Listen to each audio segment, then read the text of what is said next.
What happens when Hollywood's most respected actor meets television's most controversial host? You won't believe what unfolds when Robert De Niro sits down with Jimmy Kimmel for what was supposed to be a routine interview, only to witness one of the most explosive confrontations in late-night television history. The tension was palpable from the moment De Niro walked onto that stage, and what started as seemingly innocent banter quickly spiraled into a full-blown war of words that would leave audiences stunned and social media buzzing for weeks. Before we get into this incredible story, make sure you hit that subscribe button and drop a comment below, because you're not going to believe what unfolds when these two powerhouses clash in ways nobody saw coming. The atmosphere in the Jimmy Kimmel Live studio was electric as Robert De Niro made his entrance, waving to the audience with his characteristic reserved smile. The legendary actor promoting his latest film seemed relaxed as he settled into the guest chair, but those who know De Niro could detect something different in his demeanor, a certain edge that suggested this wouldn't be just another promotional appearance. Jimmy Kimmel, ever the provocateur, opened with his usual brand of humor, but there was an underlying tension in his voice as he welcomed his guest. "Robert De Niro, everybody! The man who's been making movies longer than some of our audience members have been alive." The joke fell flat, earning only polite applause, and De Niro's expression remained stoic, his eyes fixed intently on his host. "Thanks for having me, Jimmy," De Niro replied, his voice carrying that unmistakable gravelly tone. But there was something clipped about his response, a formality that felt almost icy. Kimmel, seemingly oblivious to the warning signs, pressed forward with his prepared material. "So, Robert, you've been very vocal about politics lately. Some might say you've become quite the activist in your golden years." The comment was delivered with Kimmel's trademark smirk, but De Niro's jaw visibly tightened. "I've always had opinions, Jimmy.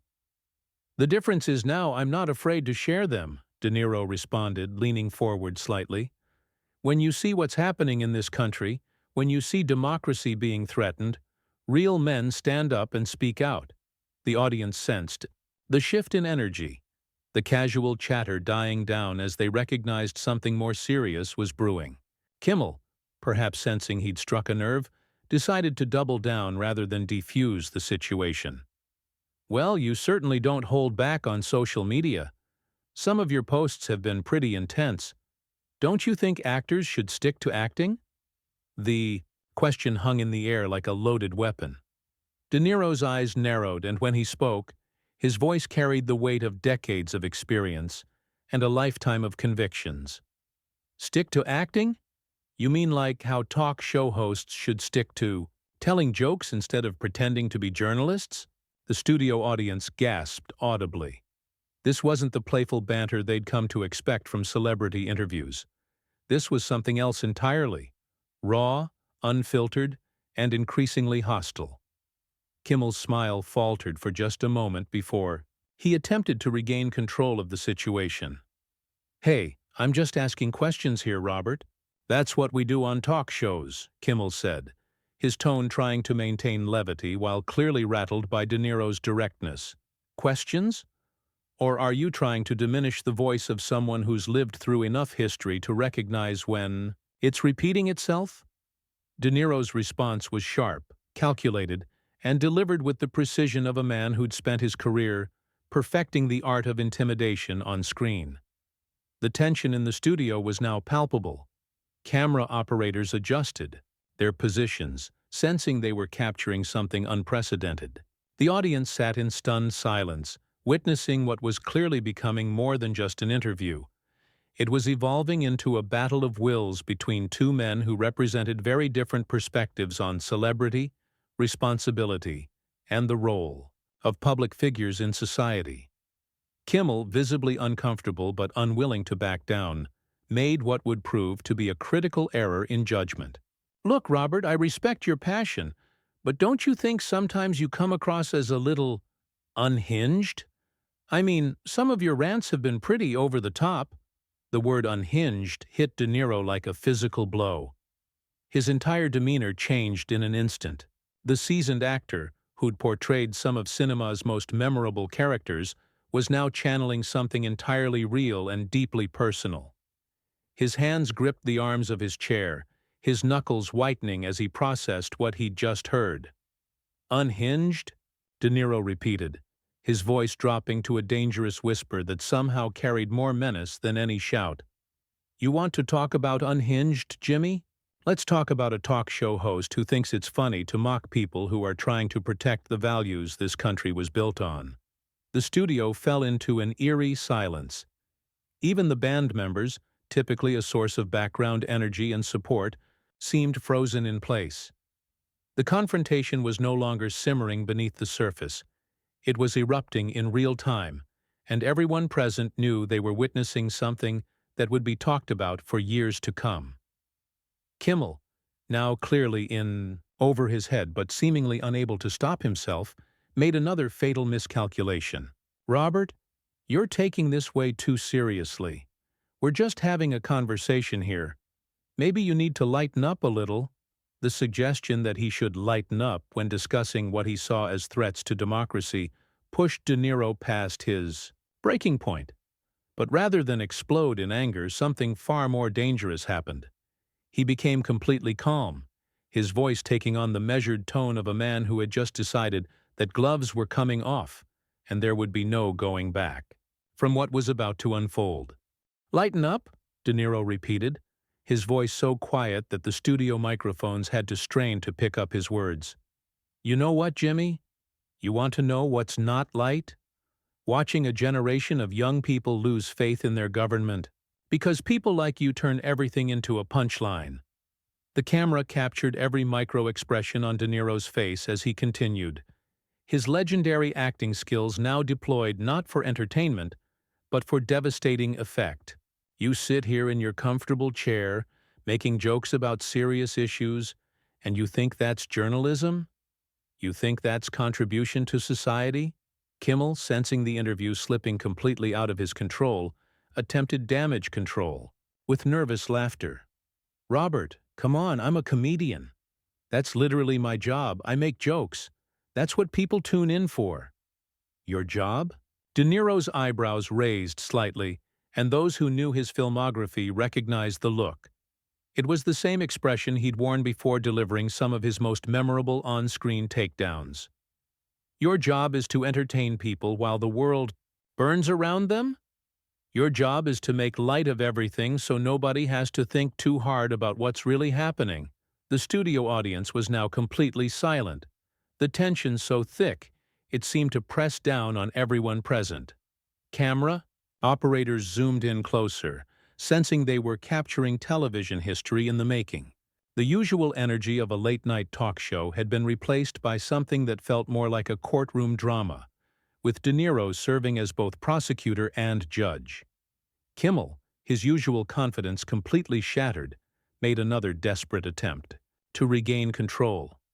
"Look, Robert, I think you're misunderstanding what we do here. We have fun. We talk about movies. We make people laugh. That's not a crime." "No, Jimmy. What's a crime is having a platform that reaches millions of people and using it to trivialize the most important issues of our time." De Niro shot back, his voice gaining intensity while maintaining its deadly calm. "You want to know what's really funny? A guy who's never risked anything in his life telling someone who's spent decades fighting for what's right to lighten up." The personal nature of the attack visibly stung Kimmel, who for the first time seemed to grasp the full weight of what was happening. This wasn't just a disagreement between guest and host. It was a complete dismantling of everything he represented, delivered by one of the most respected actors of his generation. "That's not fair, Robert. You don't know anything about my life or what I've risked," Kimmel replied, his voice cracking slightly under the pressure. De Niro leaned back in his chair, a mirthless smile playing at the corners of his mouth. "Your life? Jimmy, your biggest risk is whether your monologue gets a laugh or not.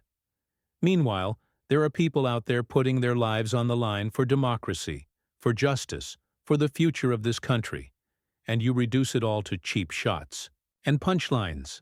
The accusation hung in the air like smoke from a fired gun.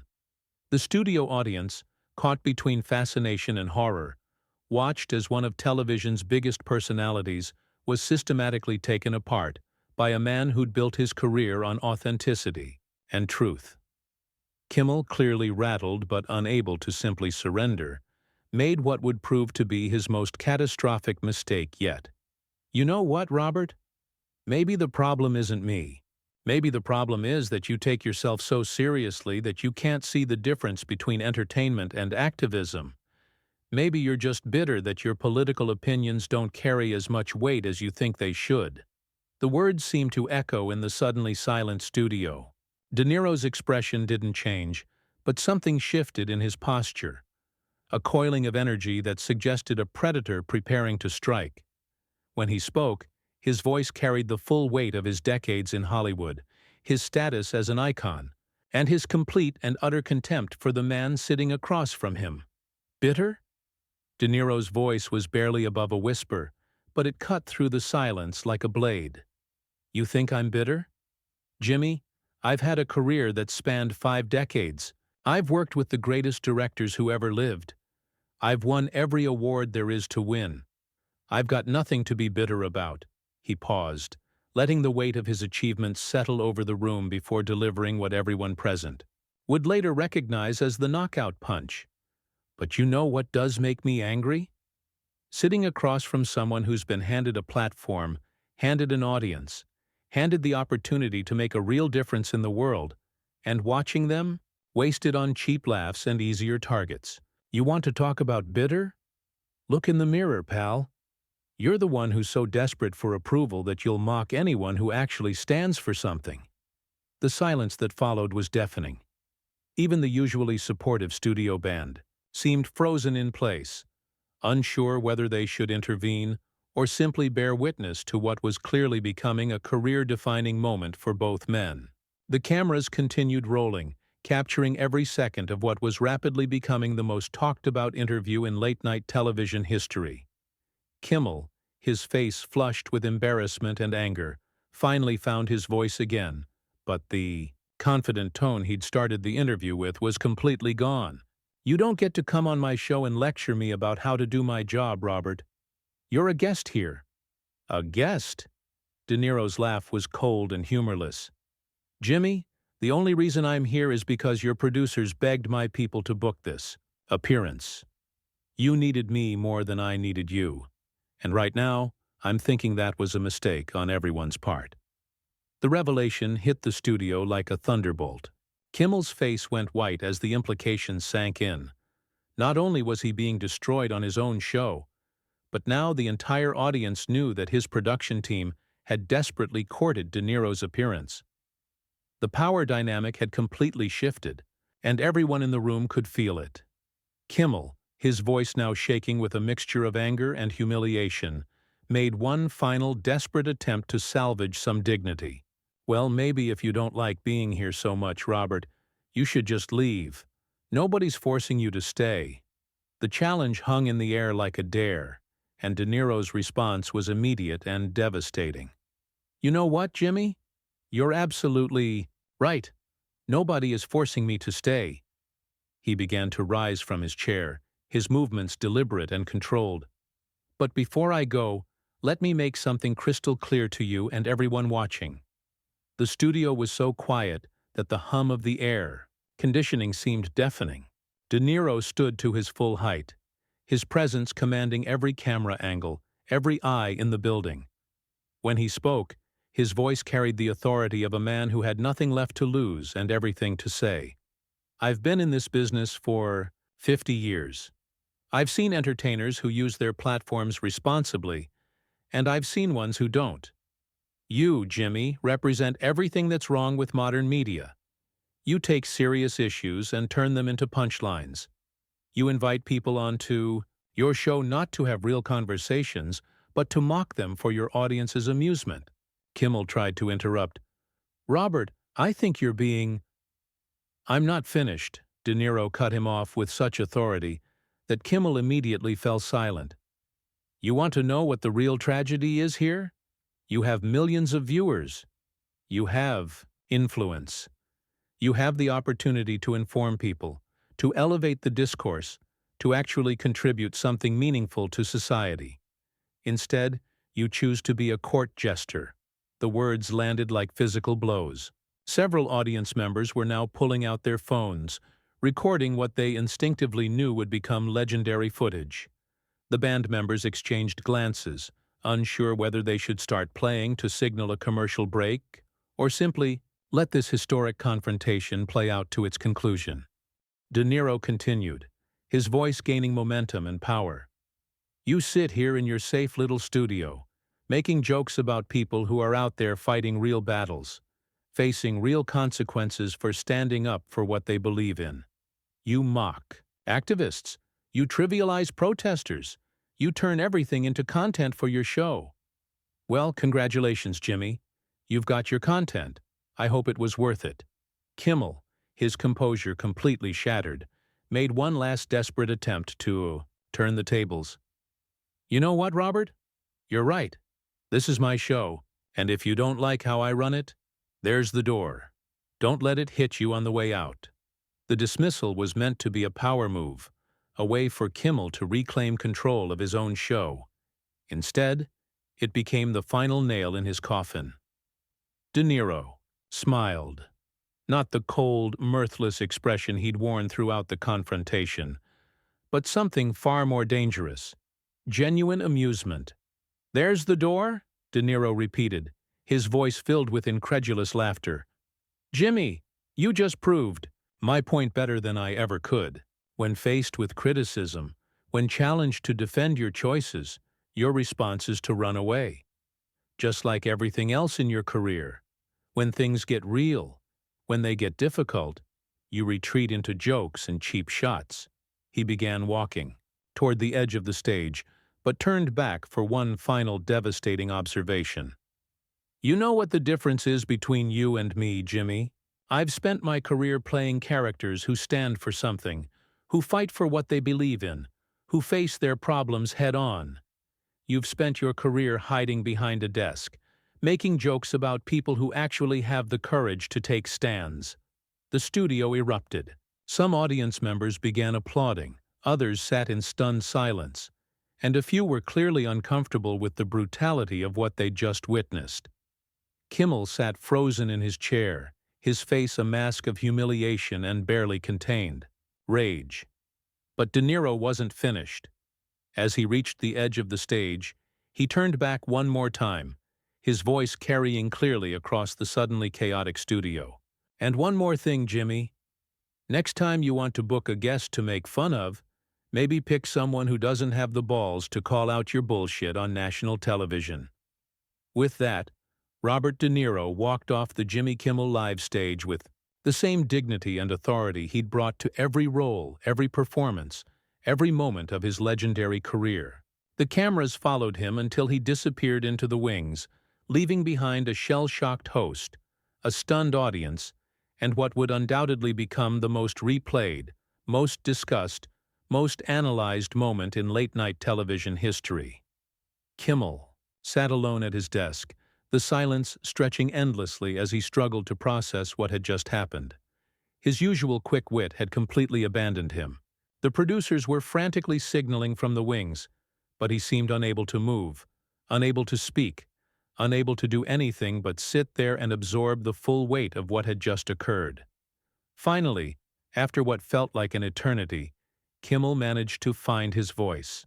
Well, he said, his attempt at levity falling completely flat, I guess we'll be right back after these messages. But his words carried no conviction, no humor, no trace of the confidence that had defined his career. The cameras cut away, but not before capturing one final image that would be dissected and analyzed for weeks to come. Jimmy Kimmel, alone at his desk, looking like a man who had just been thoroughly and completely defeated by someone who had simply told the truth. The confrontation was over, but its impact was just beginning to be felt across the entertainment industry and beyond.